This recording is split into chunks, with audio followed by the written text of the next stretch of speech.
I'll tell you a little bit about myself for those who don't know my history, but also mostly tell you more about this project and what it is and why we did it.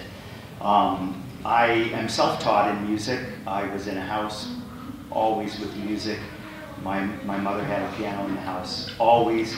Played Debussy, Chopin, had records by Barbra Streisand and Herb Alpert and the Tijuana Brass and Stravinsky's Rite of Spring, and the craziest collection of things, which made a big impact on me, especially with Stravinsky, I have to say.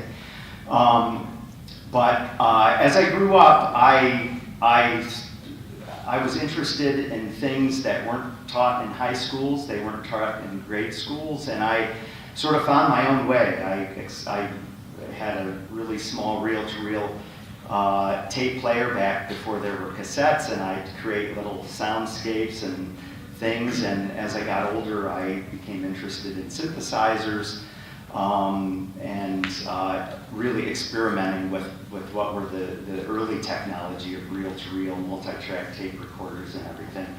I was lucky enough that a few labels in Europe liked these early recordings. In the early 80s I had a few albums, 4 albums on a Norwegian label, and on a label in Japan, a bigger label, and I was finally sort of discovered, even though I wasn't really hiding, I was discovered by a label here in this country, Windham Hill, which had a run of success with acoustic instrumental albums, and they were stretching out a little bit at the time and included some strange electronic music by a Midwest composer that nobody knew much about at the time, and that sort of spawned the children's album I did, which we were lucky to get nominated for a Grammy for. And it's been a lot of exploration and solo albums and collaboration albums since then. One of the deepest and best of the collaborations has been with a guy, Hans Joachim Rodelius. He is the performer of the piano that you hear tonight. He is legendary. He worked with Brian Eno and many very influential groups in Europe in the 70s that were coming out of Germany and influenced a whole generation of musicians, including David Bowie and many people. I've had the honor of working with him. He was here a week ago. Honor of working with him for many years. And the Rodelia Cells really came out of that relationship with him. We've made several collaboration albums over the years. He would always come to my house. I have a Yamaha grand piano and the same microphones, and over a period of years we would work out these compositions, and then I would embellish them and change them and work on them, and we released several albums in that span of time. But I ended up with hours and hours of his very intuitive piano improvisations that I thought were lovely, but they didn't really go anywhere. I've been a meticulous composer for years. My whole, I think my aesthetic was formed from only having 4 tracks in the early days. In the early days of 4-track reel-to-reel recording, if it wasn't great, you just didn't commit it to tape because you only had 4 chances to get the parts right. So that really focused me on distilling my ideas into what I hoped were good compositions. So the idea of long improvisations for me it was never really a part of my musical makeup. But I found that there were beautiful, beautiful parts of these recordings that we had. I think I ended up with 6 or 8 hours of these. We worked through compositions together to make these shorter compositions that made these 2 other collaboration albums we did. But I ended up also with hours and hours of things we didn't use, and I found myself sort of captivated by these very small phrases that were within these longer improvisations. And I didn't want to let the improvisations go on and on because there were mistakes or they went somewhere where I didn't want to go. But I realized that I really loved listening to very short pieces of this. And I would take a phrase that maybe lasted 10 seconds and repeat that over and over, and my imagination would start going. It's like, oh, this is really beautiful. And it occurred to me, instead of adding other instruments that I normally would, I would, plug in my synthesizer or get a cellist to play. It occurred to me to just take pieces from the rest of this performance, these long improvisations. So I began grabbing little bits of audio from these other stretches that might have been a year apart, it might have been 2 hours later in the session, grabbing these little pieces of audio and bringing them in and overlapping them with these loops that were going on. And it was like this aha moment. It was like, oh my God, there's some beautiful things here, and it's not music that would have been in a way that I ever would have created before. This kind of music has a history.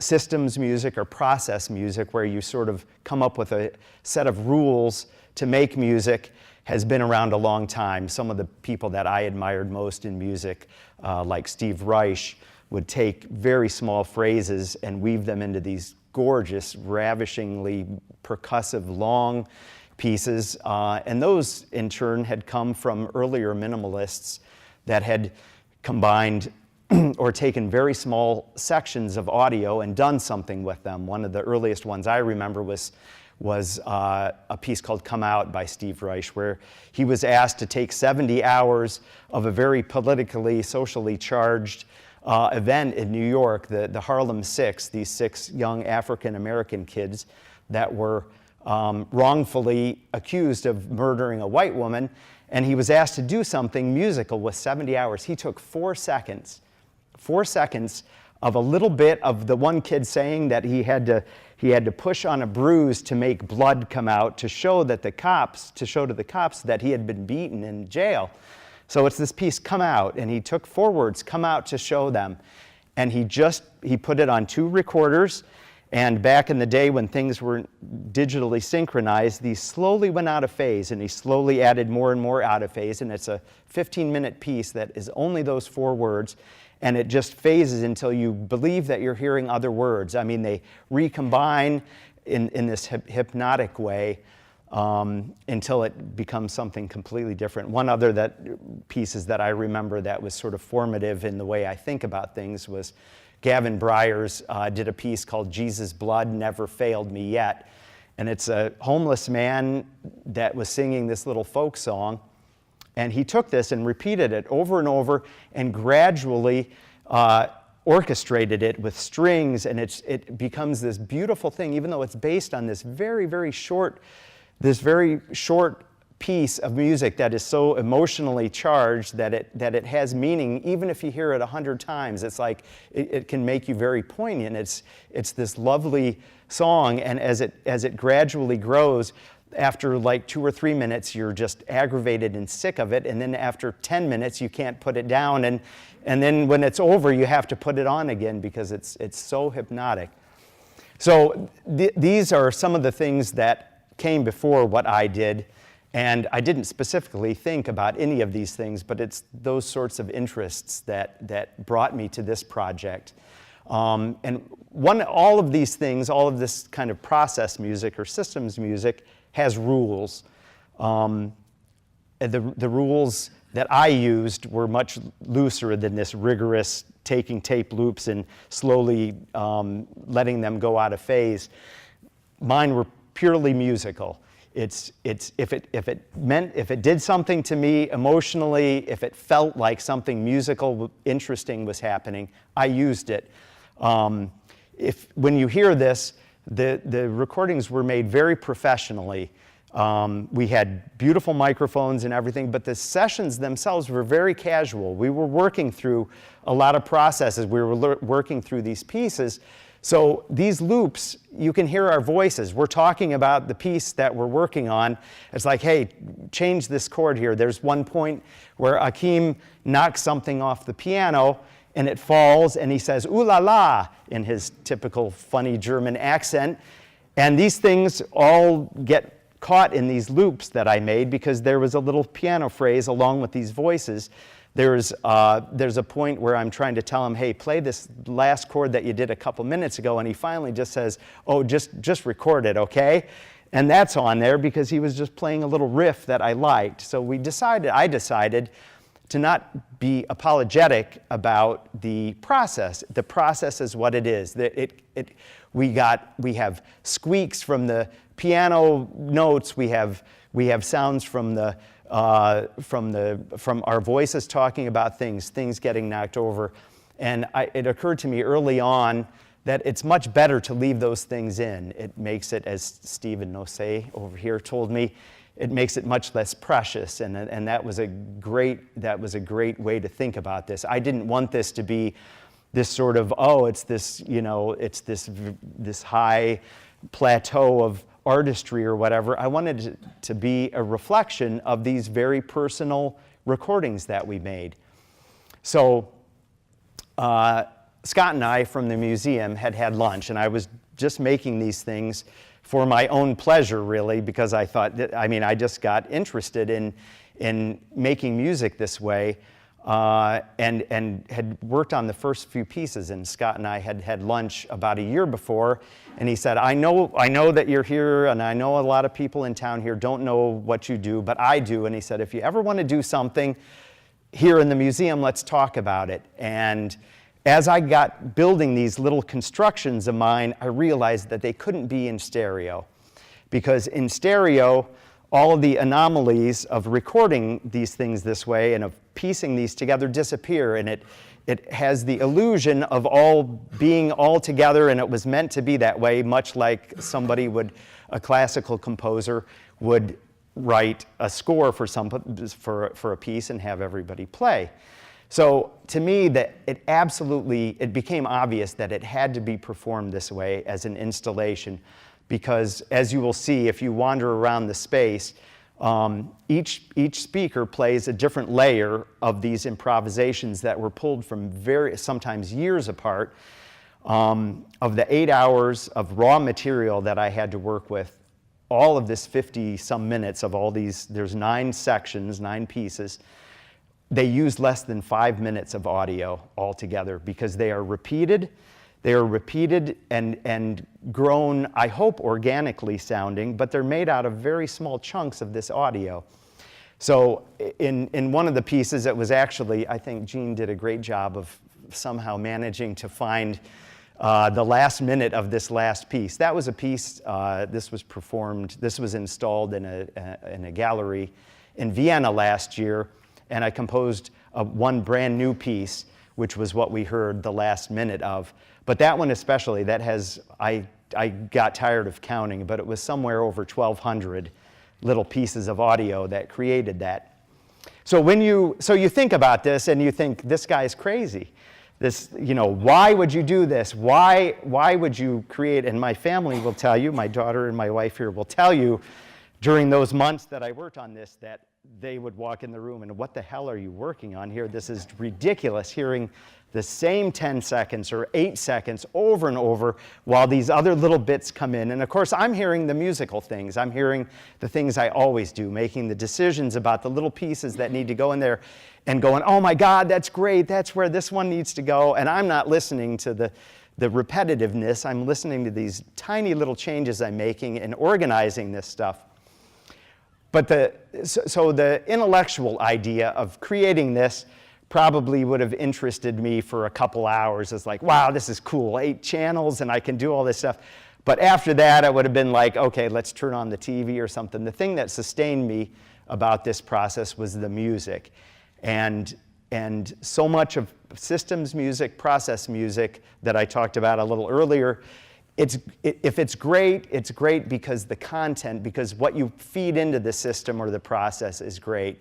And in this case, it's the piano playing of my friend Rodelius.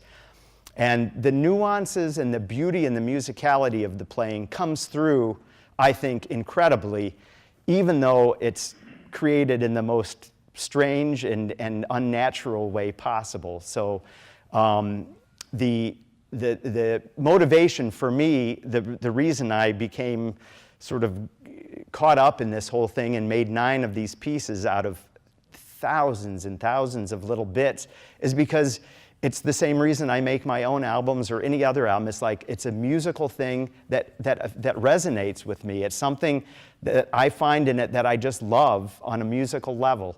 And I hope that people will react to it that way. But the subtext of it is why is it like this? It's because these parts, these pieces were made up of very different parts. So if you sit in the middle, you hear this, or if you listen to the CD, you hear a very mixed version. It almost sounds normal. It's repetitive and it's slightly strange, and there's things going on all the time that are coming from different places, but it feels like this is, you have this association with piano music. This is piano music, but this is put together in such an alien way that I didn't want to ignore the fact that it was put together this way. So the idea of having 8 separate channels with 8 separate layers is you can walk up and hear the very abstract bits that come out of each speaker that create this whole. If you start in the middle, you go, yeah, this is kind of repetitive, but it kind of makes sense. I understand the harmonic language and the rhythmic language. Some of them are very busy, some are very ambient. But if you go up and listen to what's coming out of the individual speakers, you'll realize that it's made up of parts that only coalesce in the middle of the room. And to me, visually, it's kind of like having a impressionist painting or a video screen. If you walk too close to it, all you see is these unconnected little dots, and they don't make any sense to you. But if you step back, the human brain is able to make sense out of basically chaos. And so I tried to create this controlled chaos that all blends together into a musically satisfying experience at the end of the day. So the intellectual novelty of doing it this way was it really had to be done this way, because otherwise you can't show how this music is made. And I hope that it also makes people think about the way your own brains work, how all of our brains work.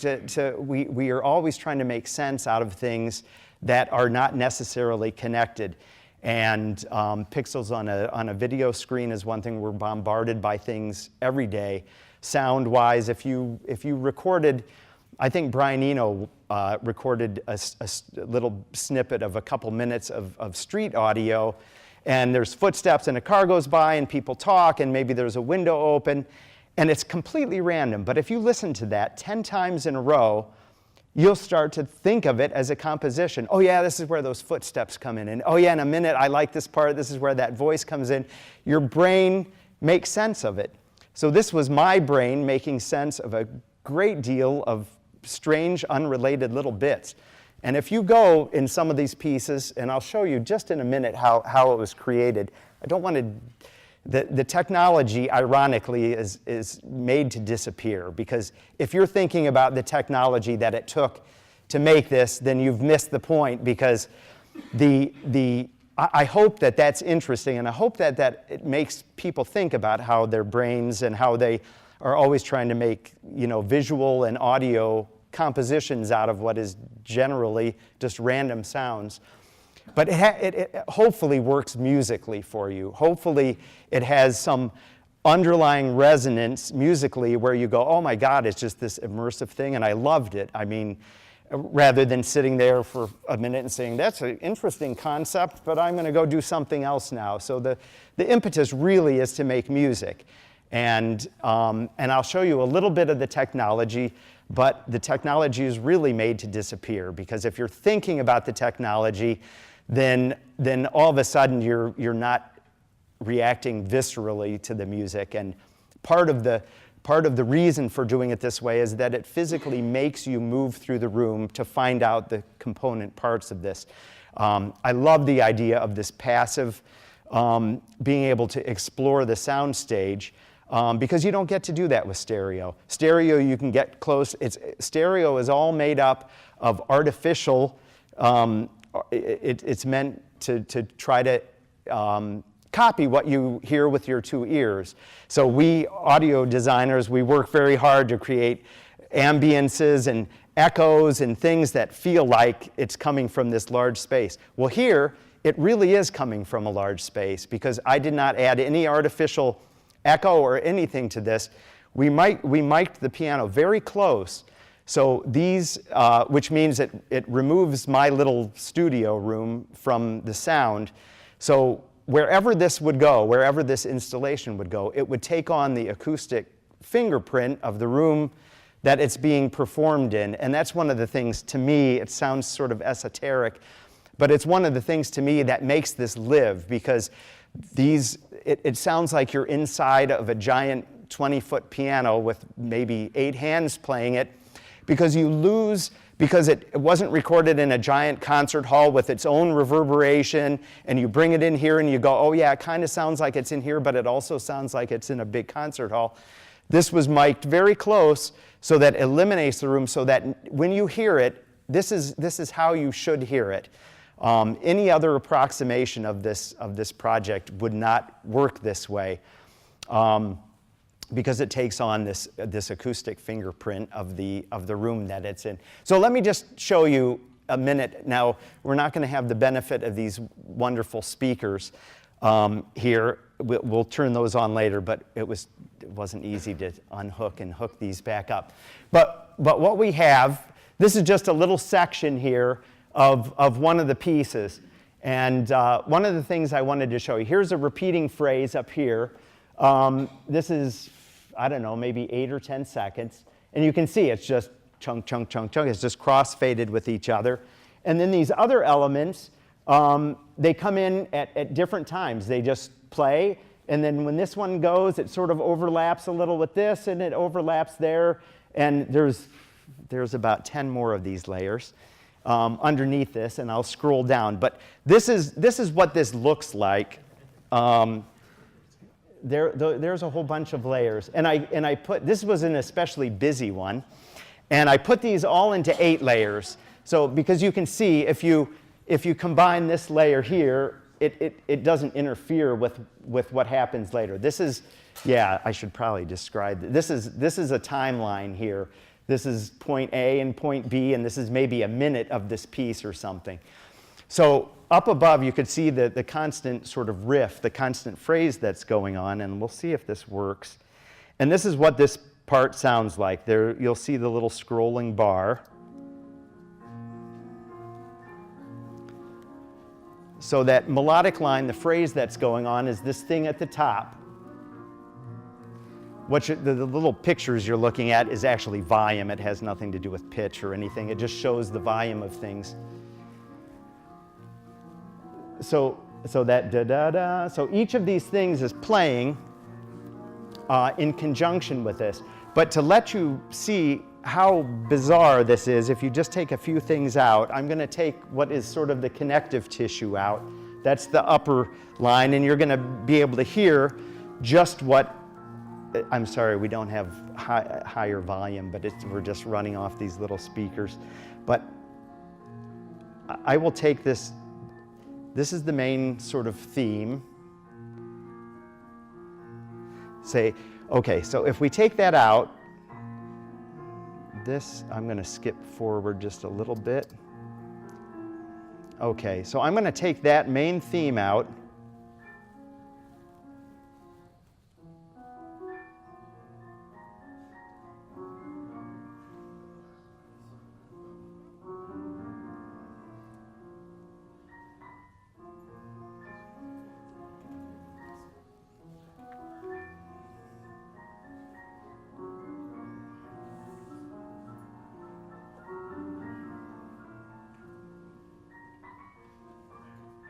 You can hear voices in there. You can hear parts of these things are in completely different keys. They're not even in the same key. They don't seem like they should be connected at all. It was when I was working on this, and I did this very thing that I'm showing you right now. I muted the original ones where I went, aha, this is why this has to be in a room like this, because it is put together by the most abstract bits, and it's only by your ears, you know, hearing it all together that it makes sense. So here, and again, there's little voices in there. This is, So if I put the original thing back in there, now I'm just gonna, the last thing I want to show you is just one little bit here. If you can see what I've just highlighted. Did you see that little, is it showing? Yeah, that little bit, that is just, you know, one of these recurring phrases. I'll let it play through there.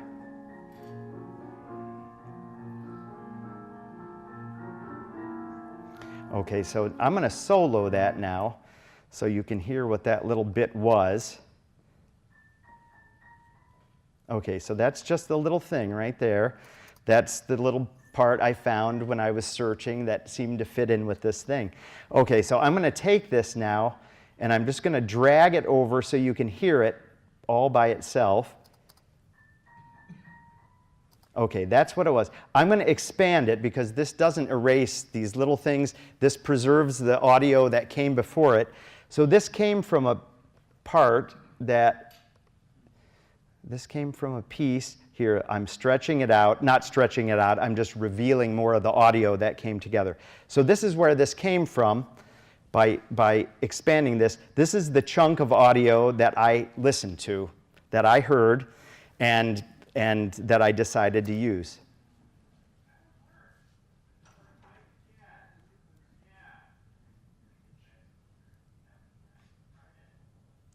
Now here it comes.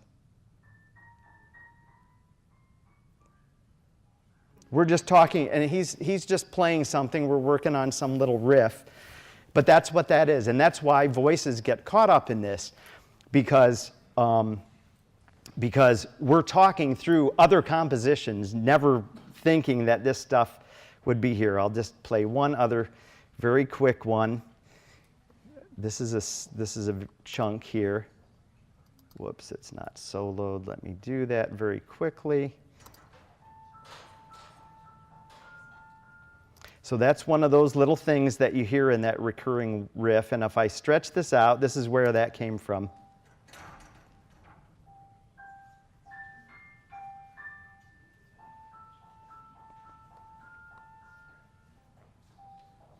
So,